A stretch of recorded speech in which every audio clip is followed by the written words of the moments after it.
শুভ সকাল সবাইকে। আজকের ব্লগটা একদম সকাল থেকে শুরু করছি রান্নাঘর থেকে। আর রান্নাঘরে যে রাতের বেলা ধোয়া ফেলাগুলো করে রাখছিলাম সেখান থেকে আজকের ব্লগটা শুরু করছি। আসসালামু আলাইকুম, আমি লিলি, বাংলাদেশি ব্লগার লিলিস ফ্যামিলিতে সবাইকে আরও একবার স্বাগত জানাই। কাছে কিংবা দূরে, দেশে বা দেশের বাহিরে যে যেখান থেকে দেখছেন, আশা করি সবাই আল্লাহর অশেষ রহমতে ভালো আছেন, সুস্থ আছেন। শুকুর আলহামদুলিল্লাহ, আমিও আমার পরিবারের সবাই আল্লাহর অশেষ রহমতে ভালো আছি, সুস্থ আছি।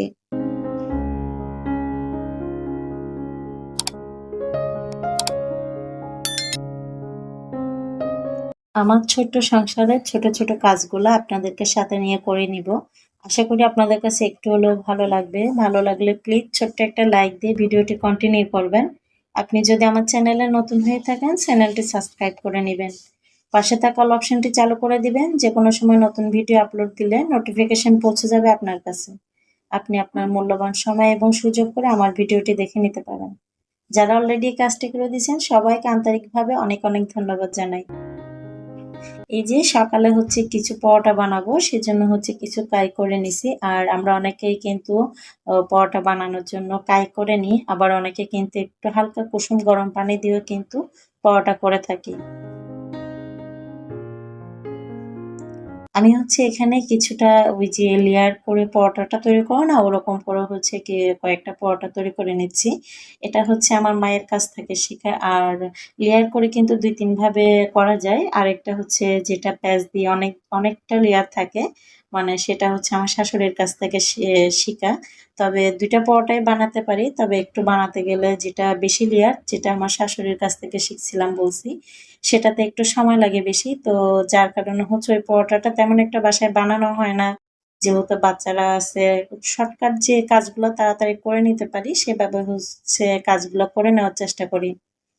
সকালে পরোটা বানাই, চা নাস্তা খাওয়ার পরে কিন্তু আমি সাথে সাথে আমার কিচেনটা পরিষ্কার করে নিচ্ছি। এই কর্নারটাতে অনেকটা ময়লা হয়ে গেছিল। আর এখানে যেহেতু রেগুলার রান্না করা হয়, তেল চিটচিটে একটা ভাব চলে আসছিল। প্রায় সময় এটা মুছে পরিষ্কার করি, তবে একটানা ৩-৪ দিন এখানে মোছা হয় নাই, যার কারণে একটু বেশি ময়লা হয়ে যাওয়া। তো আজকে রান্না বান্নাটা শুরু করার আগেই এই কর্নারটা মুছে একদম পরিষ্কার করে নিচ্ছি। আমাদের সংসারে যে ছোট ছোট কাজগুলা থাকে সেগুলা যদি আমরা স্টেপ বাই স্টেপ বা একটু টার্গেট নিয়ে করার চেষ্টা করি, দেখবেন যে অল্প সময়ে অনেক বেশি কাজ করে ফেলতে পারবো। তবে আমরা যদি চেষ্টা করি এটা কিন্তু সম্ভব। আর যদি অলসতা করি তাহলে দেখবেন যে আমাদের ঘরে ছোট ছোট কাজগুলা কিন্তু অনেক বড় বড় হয়ে মাথার উপরে জমে থাকবে। তো আমি চেষ্টা করি সবসময় যেভাবে করলে সুবিধা হয়, যখন যেটা করলে ভালো লাগে বা যেটা করলে মনে হবে যে আজকে এই কাজটা করে ফেললে এটা ভালো হবে, পরেরটা পরে করব, তবে ওইভাবেই করার চেষ্টা করি। আপনারাও চেষ্টা করবেন এভাবে, মানে মনকেও সায় দিতে হবে, কাজও কিন্তু করতে হবে।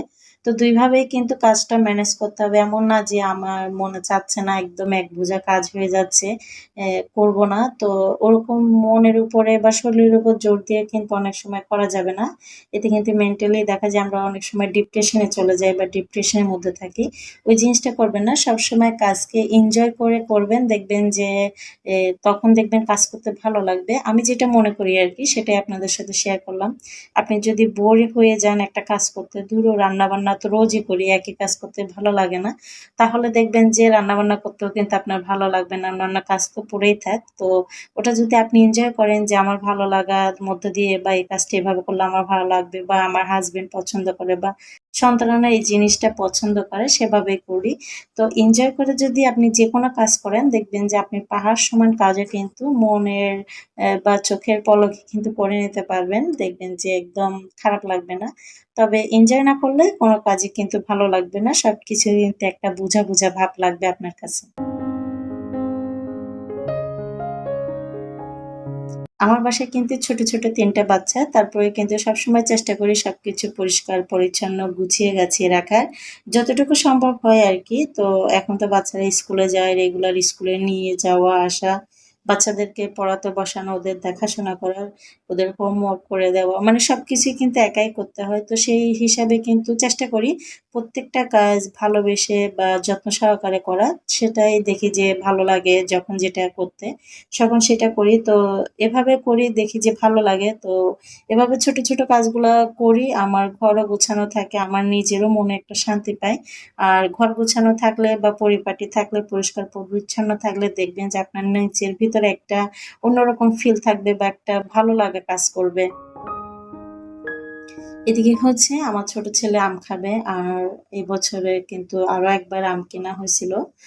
তো আপনাদের ভাইয়াকে বাইরে পাঠাইছিলাম। তো তেমন একটা ঈদের ছুটি যেহেতু এখনো পুরোপুরি শেষ হয় নাই, ভালো আম কাঁঠাল পাওয়া যায় নাই। তারপরে নিয়ে আসছে। কাঁঠালটা হচ্ছে একদম কাঁচা ছিল। এটা হচ্ছে পরের দিন সকালে আমি কাঁঠালটা কেটে নিছি। আর এর আগে কিন্তু তো দেখাইলাম যে কি অবস্থা ছিল। কাঁঠালটা একদম কাঁচা ছিল, রেখে দিছিলাম।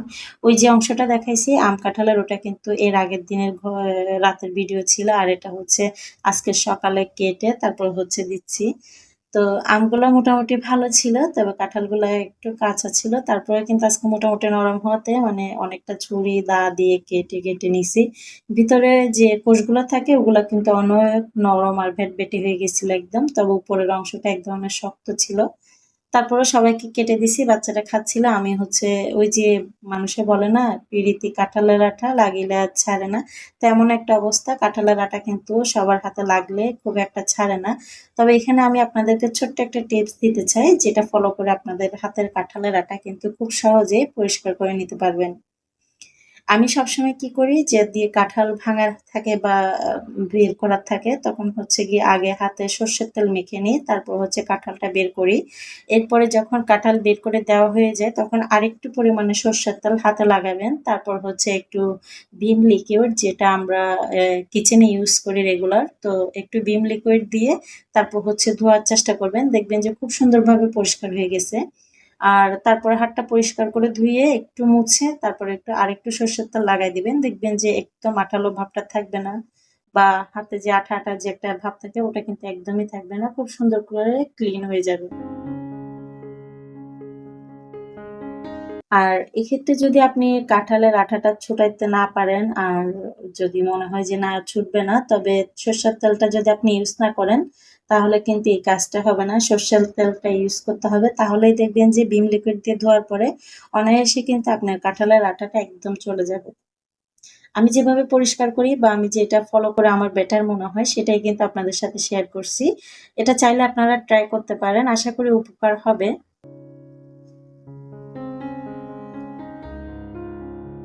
সবাইকে আম কাঁঠাল খাওয়ানোর পরে নিজেও খেয়ে নিছি। এরপরে কিন্তু আমি চলে আসছি কিচেনে রান্নাবান্নার কাজে। তো বসে থাকলে তো আর দিন চলে যাবে, বসে থাকলে তো সময় চলে যাবে কিন্তু কাজ হবে না। ছোট, ছোট কাজগুলো আগে করে নিব। সেজন্য হচ্ছে এখানে আমি কিছু মসুর ডাল ভিজিয়ে নিছি। আর আ পাশে হচ্ছে গিয়ে আমি একটা ফল কেটে নিছি। এই ফলটা দিয়ে হচ্ছে মসুরের ডাল দিয়ে রান্না করব। ফল দিয়ে মসুর ডাল খেতে কিন্তু সবাই কম বেশি ভালো লাগে। আমার সবার কথা বলতেছি, সরি। আমরা কিন্তু যারা শহরে থাকি তারা কিন্তু অনেক বেশি পছন্দ করে এই জিনিসটা। গ্রামের মানুষ কিন্তু খুবই কম খায়। তবে শহরে যারা থাকি গরমের মধ্যে আর গরমকালে তো এই জিনিসটা আরো বেশি ভালো লাগে আমার কাছে। তো এইভাবে হচ্ছে চিংড়ি মাছ দিয়ে রান্না করলেও ফল অনেক ভালো লাগে। তবে আমি আজকে মসুরের ডাল দিয়ে রান্না করব।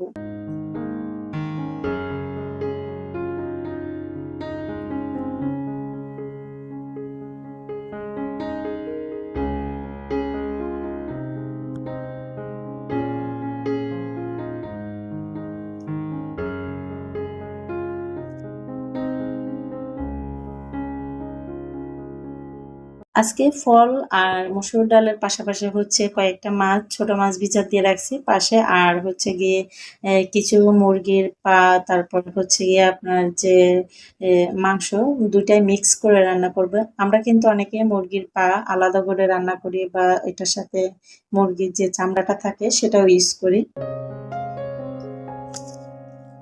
তবে আমি এখানে হচ্ছে আজকে কিছু মুরগির মাংস আর মুরগির পা রান্না করব। অনেকে কিন্তু মুরগির পাটা খালি খালি রান্না করে, মানে সিঙ্গেল থাকে, শুধু মুরগির পা থাকে, হাড্ডি গুড্ডি থাকে। আর চিকেন থাকে না।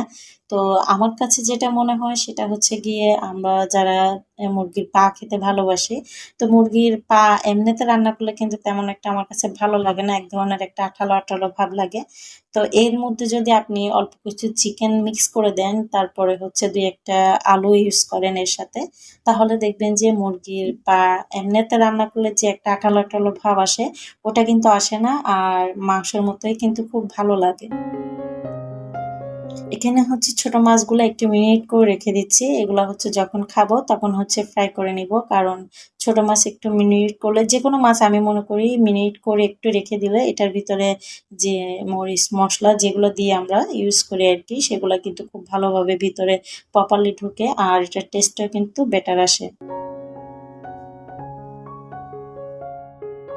এই যে বললাম কিছু চিকেন রান্না করব মুরগির পা দিয়ে। তো শুধু পা রান্না করলে যেটা আমি আগেই বলছি আমার ভালো লাগে না।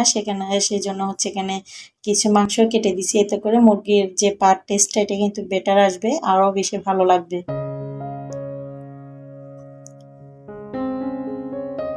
আমার আজকের ভিডিও আমি প্রায় শেষ পর্যায়ে। আমি এখানে বলে দিতে চাই, যদি ভুল ত্রুটি হয়ে থাকে সবাই ক্ষমা ও সুন্দর দৃষ্টিতে দেখবেন। আমি শুধু আমার অনুভূতির কথাগুলো বা আমি যেভাবে কাজ করি আমার ভালো লাগাগুলোই আপনাদের সাথে শেয়ার করছি ভিডিওর মাধ্যমে। আজকের ভিডিও এখানে শেষ করব। সবাই ভালো থাকবেন, সুস্থ থাকবেন। আল্লাহ হাফেজ। আসসালামু আলাইকুম।